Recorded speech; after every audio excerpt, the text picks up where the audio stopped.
Sábado, cita con Memorias de Pájaro de Fuego. Por supuesto que la cita,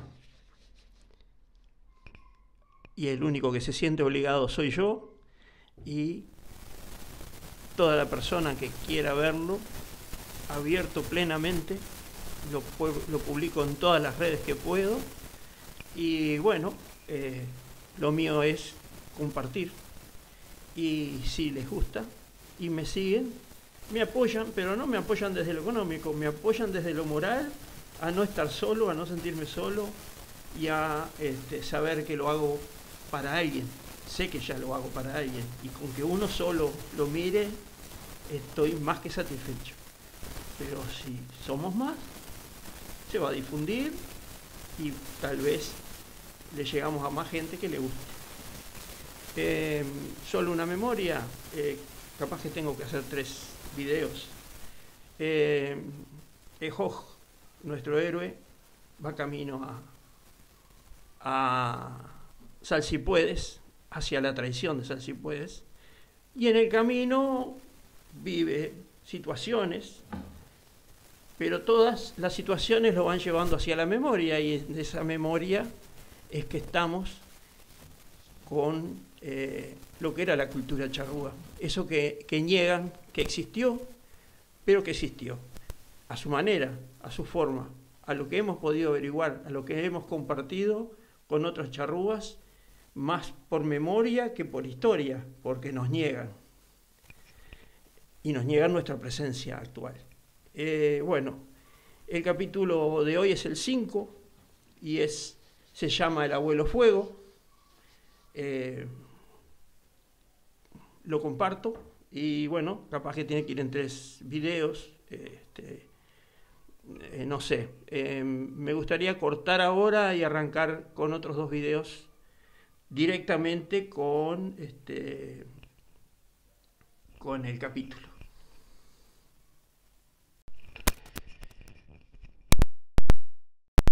Vemos que Ejoj había tenido una mala experiencia con unos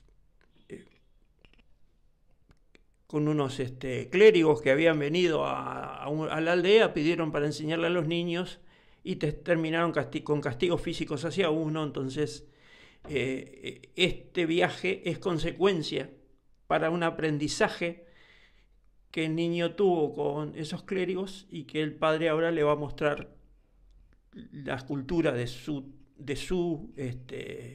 ancestros. Bueno, capítulo 5, El Abuelo Fuego. Al comienzo del atardecer llegaron al río nuevo obstáculo en el camino de este grupo hacia el que sería el gran encuentro a orillas del arroyo Salsipuedes. Los 2 caciques se miraron entre ellos. El cruce total demandaría por lo menos 2 horas, aunque estaban de suerte, pues la última crecida había formado 7 brazos del río, uno de ellos bastante ancho y poco profundo, lo que dificultaría la pasada. Al llegar a la orilla, Ejoj volvió a interrogar a Juan Pedro con la mirada. Este, por toda respuesta, adelantó su caballo y se adentró en el primer ramal, que no presentó problemas. La única dificultad, por supuesto, fue el último ramal, pero por la fuerza de la correntada, no por la profundidad, ya que todos pasaron a caballo. Se disipó el riesgo de que alguna persona fuera arrastrada. Tras llegar a la otra orilla, Juan Pedro le hizo una señal a su hermano Itaj, de que avanzara guiando al resto de la tribu, formando la clásica fila india, que poco a poco fue cruzando de a 1 o de a 2 por caballo, según fuera la necesidad. Tanto el cacique Sambo, de un lado del río, como su tío del otro, eran dignos de una postal.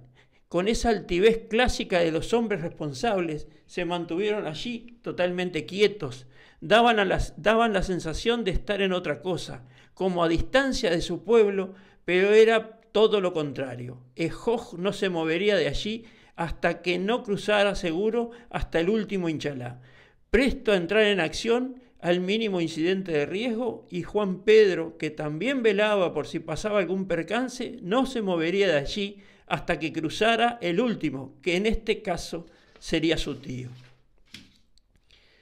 Trasladarse de un lado a otro para este pueblo nómade era común pero no frecuente. Lo hacían en función de la necesidad, de las manadas, del abrigo de un monte en verano o de protección en invierno. Se mudaban de un lugar ideal en el calor, pero que se anegaba en épocas de lluvia o heladas o grandes rocíos. Lo hacían también porque la tierra era libre, sin pertenencias. El espacio sobre esa tierra era de ellos, la Onca y Ujumar no. Tan es así que nunca vieron con malos ojos cuando el conquistador se asentó con libertad sobre este suelo, y esto no solo los charrúas, sino todos los habitantes de la Villa Yala. Distinto fue cuando se creyeron los dueños. Para el término del cruce, ya el sol estaba oculto y el acampe se hizo a la apurada, cobijándose entre los pocos árboles que había tras el arenal. Un gran fogón fue la forma de alejar el frío del rocío que cae por las noches, una vez entrado el otoño en la banda. Ya por la mañana, cuando la serenidad del mate los va adentrando en el nuevo amanecer, se ve a lo lejos, desde el norte, un jinete charrúa en su apariencia, que se acerca a todo dar. Se da la alarma, Ejoji y Juan Pedro salen de sus lugares a reconocer quién viene, y resulta ser Godgororoy, ganso salvaje, el chasqui que usaba Polidoro preferentemente. Lo recibieron como se merecía: agua primero, unos mates después, algo de alimento para que repusiera fuerzas tras cabalgar toda la noche, y un poco de reposo para más tarde reunirse con los responsables de este grupo humano. Godgororoy, el chasqui, llamado así por el cacique Polidoro, pues decía que sus mensajes volaban con él, traía palabras de advertencia. Frutos, corazón malo. El gran encuentro puede ser una trampa. Polidoro avisaba que no se presentaría porque desconfiaba. Aquel mensaje ensombreció los rostros de los dos caciques, pero por diferentes motivos, mientras en Ejoj aumentó el malestar y la duda, para Juan Pedro fue una ofensa. Le respondió a Godgororoy que a él lo había invitado don Julián, amigo suyo y camarada de armas, hombre valiente y arrojado en batallas, que jamás le había mentido. Cuando el chasqui se fue, el hijo de Taigarupé lo quedó mirando alejarse, la mente perdida en pensamientos que aceleradamente recorrían su cabeza, dejando cada vez más dudas. Xuambú se le acercó al ver la inquietud que su figura reflejaba. Chasqui na mjalaná, mensajero trajo inquietud. Owinca Gomalat, el hombre blanco a cogotarnos. Frutos, cortó la frase y agregó: Huaycaimar, Guaif, Vaginá, mañana hay que caminar. Su compañera lo miró con amor y probó la única manera de sacarlo de su preocupación. Le pidió que le terminara de contar dónde lo llevó su padre. Él la miró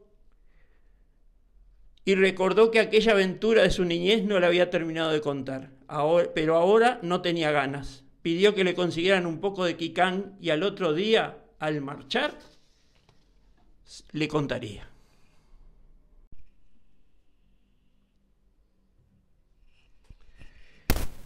La noche fue dura, cargada de visitas, que aumentaron su incertidumbre, pero ninguna fue clara y contundente. Muy mal dormido, preparó su caballo y el de Xuambú, y luego fue a despertar a los miembros de sus familias. Apenas había amanecido cuando toda la tribu, formada por los dos grupos, se puso en marcha. Avanzarían todo lo que pudieran, considerando a los ancianos y sus fatigas. El último gran escollo fue el cruce del pero para llegar todavía faltaba mucho. Cosas raras de la vida, como va dando círculos y a veces volvemos a pisar el mismo camino aunque vayamos por otra senda. Xuambú escuchaba embelesada el relato de Ejoj, que contaba cómo él, embelesado a su vez, escuchaba la voz de su padre en aquel su primer viaje juntos.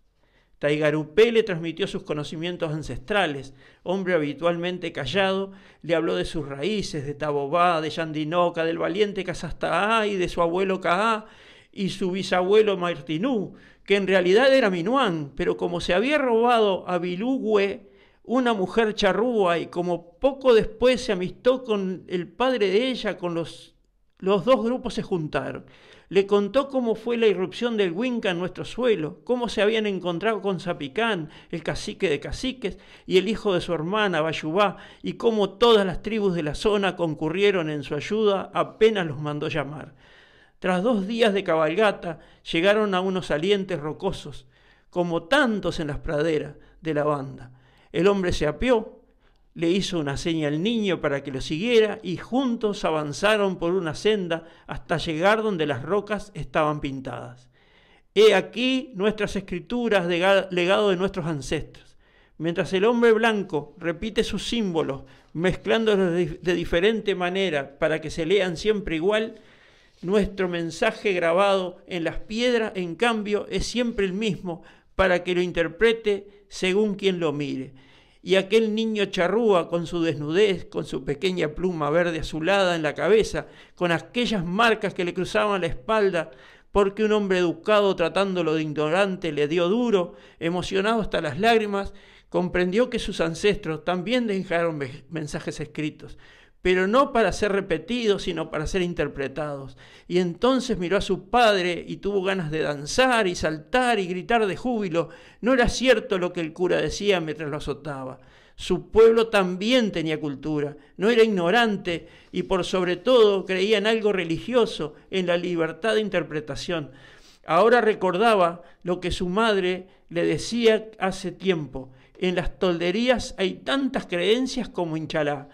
Algunas de las pictografías que vio quedaron en su mente durante los 2 días que duró el viaje a encontrar el nuevo lugar donde moraba la tribu. Después de abandonar el intento de reducción charrúa que el padre José Ignacio creyó fundar. En aquellos símbolos interpretó verdades, advertencias, homenajes y enseñanzas en todas ellas. Un círculo con una cruz, las 4 direcciones del viento, las 4 épocas del año y las diferentes temperaturas, las 4 fases de la luna, en definitiva, sus números, Yu, Sam, de Ti, Betum. Una de las pictografías aglutina un montón de formas geométricas, las mismas que vemos bajo la penumbra de la noche al mirar a nuestro alrededor. Otra aglutina toscas formas humanas con un brazo más largo que se entiende por sobre la cabeza en forma arqueada, como si se extendiera con un garrote o un arma tipo sable. Este dibujo muestra una forma de ataque o cacería en conjunto, pero hubo una imagen que lo siguió por mucho tiempo y necesitó ayuda para interpretarla. Se trata de una figura rodeada por 4 líneas, 2 en perpendicular de cada lado, que se quiebran en ángulo a la base de la figura central, formando, por así decirlo, una X separada en el cruce, donde unas finitas piernas sostienen un cuerpo redondo, chico a comparación con su cabeza oblonga, casi en forma de rombo. Más de un siglo después, los antropólogos que la descubrirían le llamarían el bailarín. Dio vueltas en la inquieta cabeza del niño durante meses, hasta que una noche, en sueños, lo visitó su abuelo Caá y le fue mostrando el mismo dibujo apenas modificado. Primero aquella enorme cabeza flameando hacia un lado, enseguida la misma figura con la cabeza volcada hacia el otro, pero casi en forma de S, y por último, en el sueño, guiado por su ancestro, cobró vida, su cuerpo se puso rojo vivo y la cabeza tomó movimiento. Y el niño, Ejoj, los despertó a todos en plena noche a los gritos dentro del pirí. Itzepe, fuego sagrado. Anaxihuat It es el abuelo fuego. Hasta la semana que viene.